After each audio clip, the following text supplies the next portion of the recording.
Hello and welcome back to my YouTube channel, here where we talk about everything autism, personal experiences, lessons, regrets,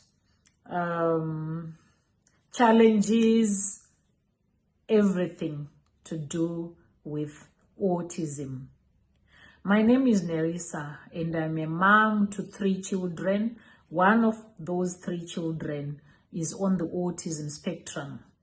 And I come here on this channel and share my personal experiences, my findings, my experiments, what has worked and what has not worked. And I also come here and share the things that I wish I had done earlier, the things that I wish I'd known earlier. I also share things that have worked for me. Today, I want to talk about the things that I learned, and I am going to be mirroring my lessons that I want to share today to the story of little Lincoln Button, a 5-year-old autistic boy whose story is all over the place. And it's not an easy story to share at all. It's heartbreaking, it's delicate, and it's deeply human. It's a story that reminds me of how fragile life is and how much we need to be compassionate towards each other. It's a story that keeps emphasizing to me the importance of why we need to be kind to one another. Today, we are talking about the tragic case of little Lincoln Button, a 5-year-old boy from Essex who sadly passed away in December 2024. And his mother, Claire Button, has been charged in connection with his death. And as a community, many of us are left asking why and how can something like this happen? Everyone would really ask, why would something like this happen? But in this video, I'm not leaning towards judgment. In this video, I want to be leaning towards understanding. For me, this story is about the unseen struggles that so many parents face. It's about the importance of mental health and how we are, as a church, as a community, can respond with love rather than condemnation. On the 15th of December in 2024, emergency services were called to a home in Winster Drive in South Ockendon, Essex. There were serious concerns of a young child and a woman at that address, and the child was 5-year-old Lincoln Button. Despite the efforts of the paramedics and emergency teams, Lincoln could not be saved. His mom, Claire, 35 years old, was taken to hospital for treatment and later arrested for suspicion of murder. She is now formally charged and is set to appear before the magistrate. The police investigation are still going on, and the community has been asked not to speculate, to give the family privacy during the painful time. So I'm not coming here to make speculations. I'm not coming here to give my legal opinion. I am not also a legal expert. And there's something that is going on. I'm not going to even comment on the legal implications. What I loved about the description of Lincoln is the description that they have for Lincoln in most tender words. A cherished, loved, sweet, beautiful young soul who was adored by all. He was a year one pupil at a primary school where teachers and classmates remember him as cheeky, smiley, happy boy who brightened every classroom he entered. The school community is grieving. Parents are heartbroken. And the whole town is shaken.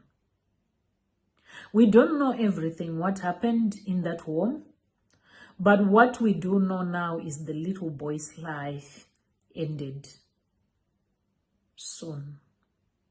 And that behind every headline, there is a story of pain, exhaustion, and unmet need.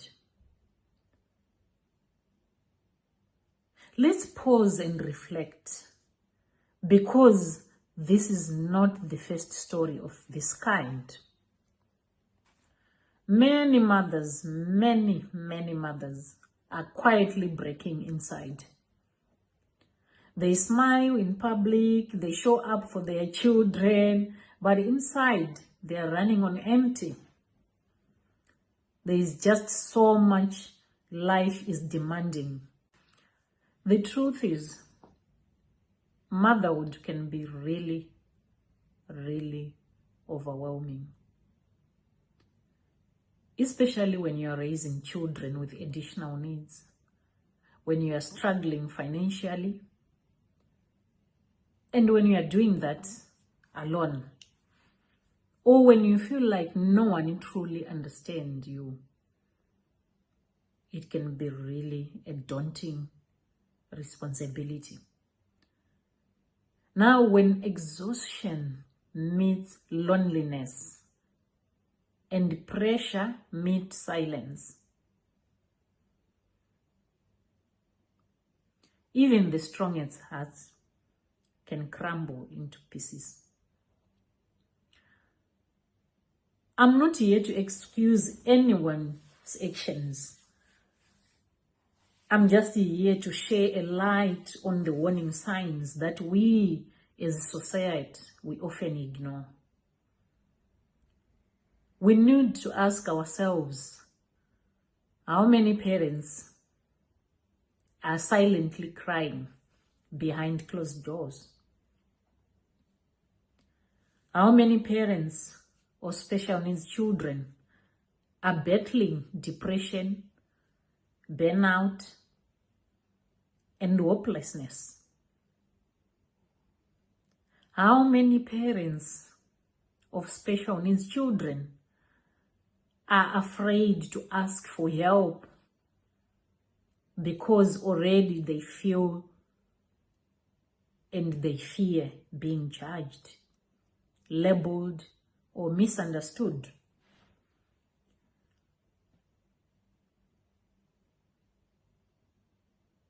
There is a verse in Matthew 11:28 where Jesus said, "Come to me, all you who are weary and burdened, and I will give you rest."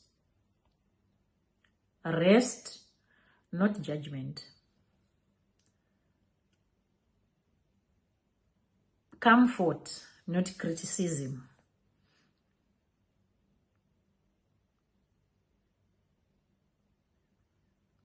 Our communities need to become safe spaces where mothers and fathers raising special needs can come forward and say, I am not okay. I am not feeling okay, guys. We need to create that safe environment. Because when parents break, children suffer. And when families fall apart, society feels the ripple effect.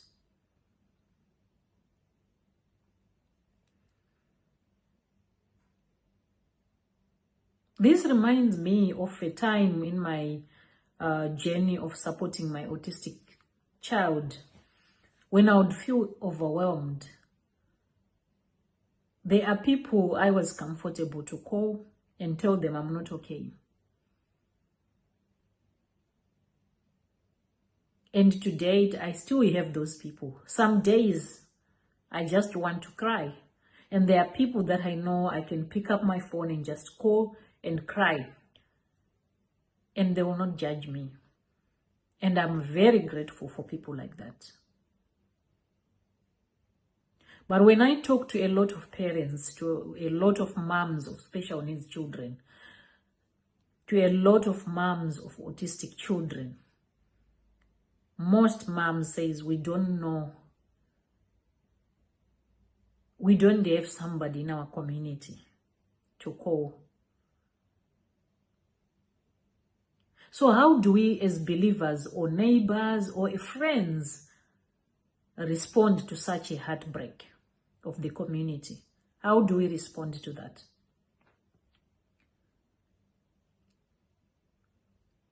First, we pray for Lincoln's family, for everyone affected, the school, the police officers, the social workers, the wider Essex community. My heart and prayers go to them. But prayer must be followed by action. Church is not just a place of worship. It's a place meant to be a hospital for the hurting. We need to be that safe place where a mother can walk in and say, I'm tired, I can't cope. And instead of whispering, she should be met with arms open wide. How can we help you? What is it that you need?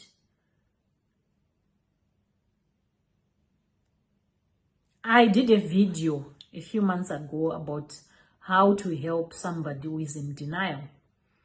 Denial is not only about not accepting the child's diagnosis. It can be denial of the current circumstances. We need to start support groups in our communities. We need to start offering mental health awareness support groups where parents can come forward and know that they are in a place where they can be supported. We should be able to carry each other's burdens. We should be able to carry each other's burdens. And by doing that, we're already lessening the burden. You never know whose life your kindness might save. Sometimes just a text that says, how are you really doing? How are you? Like, how are you really doing? Now, while we don't know yet all the details surrounding Lincoln's death, some reports and discussions online have raised the topic of children with autism and special needs, and how difficult yet beautiful that parenting journey can be. As a mother to a child with autism myself, I understand the love, the patience, and sometimes the tears that come with that calling, the sleepless nights, the disrupted daily routines that comes on a day when I feel like today I just want to rest the whole day. You end up finding yourself already attending to something important. Raising a child who experiences the world differently can be both a joy and a heavy responsibility. It requires understanding, acceptance, and support, ongoing support from family, schools, and the community. But too many parents walk that journey alone. They face judgment instead of help. and they face criticism instead of compassion. And loneliness can turn into despair if we don't step in as the community. Can we let this tragedy remind us of the importance of awareness, education, empathy? For every child deserves patience, every parent deserves support. We must ensure that no one ever feels so overwhelmed that they lose hope. We must try our best to support, whether be it a neighbor, to support those in our community.